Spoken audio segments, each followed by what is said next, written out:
So in this segment, we're going to be talking about the BBC basically becoming a Sunak's propaganda tool at this point. I've just seen these tweets here.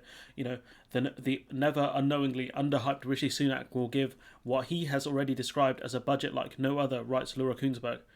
Like I've just seen this and it's just really pissed me off. So we're going to actually look at this video and it's embarrassing stuff here from the BBC. This is client journalism at the highest of levels. From newly elected backbencher to Chancellor in less than 5 years, Rishi Sunak has made light work of Westminster. The BBC meant to give both sides and be impartial here. Let's watch this video and let's see how impartial the BBC is. It's a slippery slope to the top. He's now got to figure out how to fix one of the biggest economic challenges this country has ever faced. So who is he? And what does he believe? Someone who is very bright and very smart. Oxford and Also, whoever did the mix for this, you should get fired. Stanford educated smoothie, really. He immediately struck me as somebody that was going places. When politicians rise quickly through the ranks, there are often raised eyebrows, jealousy, maybe even a bit of scandal. With Rishi Sunak, not so much.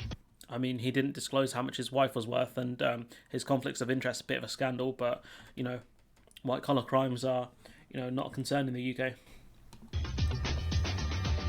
It's really quite boring as a journalist if you try and write a profile on Rishi Sunak, because you call around lots of MPs and people who've worked with him to try and get the dirt, and everyone just... Is that really your job, to get dirt on people as a journalist? Is this why you went to university to study journalism? To get dirt on people, really? It's not to hold the powerful accountable. Honestly, what shambles. How lovely he is. I think because of the speed of Rishi Sunak's rise, he hasn't really picked up any enemies yet. When he moved into number 11, there was a spring in his step. Delighted to be appointed, lots to get on with. Thanks very much. Little did he know the true scale of the challenge he was about to face. When you Client journalism.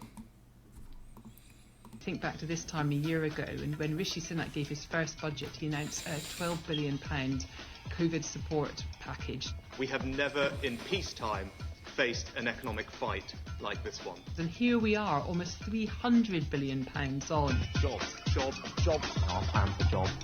He was widely praised for a string of support measures and for turning a previously obscure phrase into one of the most used words of the year. Furlough, furloughed, furlough, furlough scheme. But there's also been some criticism too. Overall, Rishi has done well. Tell that to freelance workers and self-employed people. Tell that to them. I dare you. I dare you. I think he's reacted to events quickly as they've occurred. Now, that's not to say I don't think he's made mistakes along the way. Inevitably, I think he has done. One of the largest has been failing to support those who have fallen through the gaps, the so-called excluded. Eat Out to Help Out was very Who were these excluded people? Why did you not tell us? controversial. We all loved it at the time, but the bottom line is that there was big question marks about whether that actually helped boost the transmission rates. I mean, it did. So I don't know why you're saying big doubts. It did do that. Like, I don't understand why you're putting it up as a question. They did studies. It did do that. Like, while paying close attention to the country's finances, he's also built a reputation for paying close attention to his image. Team St Paul's, how are you guys doing? Everyone good? Rishi's social media activity is a highly calibrated piece of marketing activity. There is now a very deliberate effort from Team Rishi to almost make his social media appearances as contrived and almost as ridiculous as possible. Whoa, epic, wow. Because it encourages people to comment on it and to it's very how do you do, fellow kids. That's what it is. share them. It all fits into the very carefully cultivated image of somebody that's a bit geeky, but also, you know, very personable and sort of, you know, man of the people, even though he had a very gilded path. So you're saying he's a fraud? Eyes will be on him again as he takes steps to try and tackle the UK's enormous deficit. The figures are eye-watering. Government borrowing for this financial year has now exceeded £270 billion. So what will he do?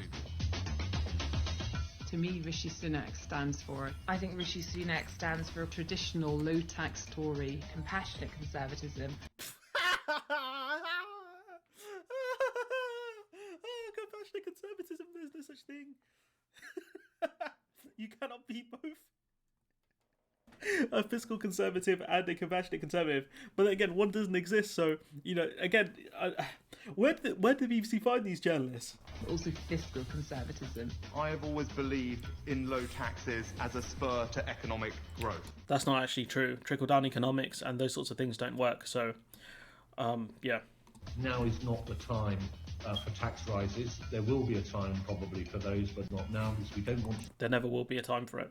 ...choke off economic growth that we expect to see in the coming months ahead. In this manifesto. But will he dare go as far as breaking the Conservatives' manifesto promise to not raise national insurance, VAT or income tax? I can see him not doing either of those, but I think he'll go for corporation tax. I think he should, if he's smart, he'll just do a windfall tax. If I was a conservative, what's it called, one of those conservative advisors, I would say just do a windfall tax. I think the Conservatives will be very careful about breaking their fiscal pledges from the manifesto. But they do not care, because people will still vote for them. Like, they do not care. They can break all the promises they want. People do not care who they're going to vote for. Labour, they're going to vote for Keir Starmer. Are they going to vote for Ed Davey or whoever it is in charge of the Lib Dems now? Get real. Nothing's off the table now. But will Rishi Sunak stick around in the Treasury to oversee these measures, or does he already have his eyes on his next move? What is this? Is this football transfers? Is he like, Erling Brent Haaland's gone to Dortmund, but is he already eyeing up his next move to Real Madrid? Do you think that he sees himself as someone who could be a number 10? I think almost certainly, but he's going to have to wait and see what the Prime Minister wants to do. Boris Johnson, to me, doesn't look like he's going anywhere very soon. I don't think Boris Johnson will last. I don't think he'll run again in 2024.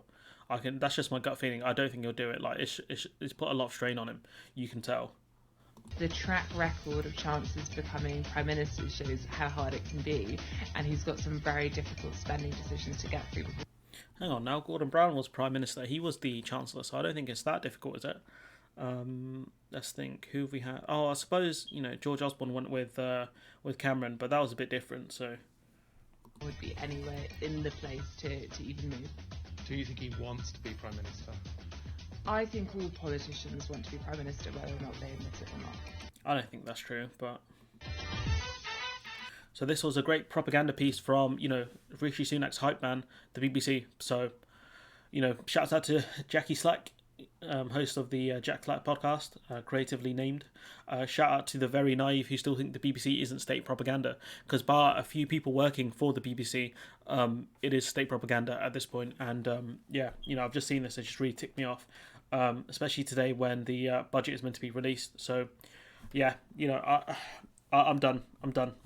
Like, comment, share, subscribe, but I'm done.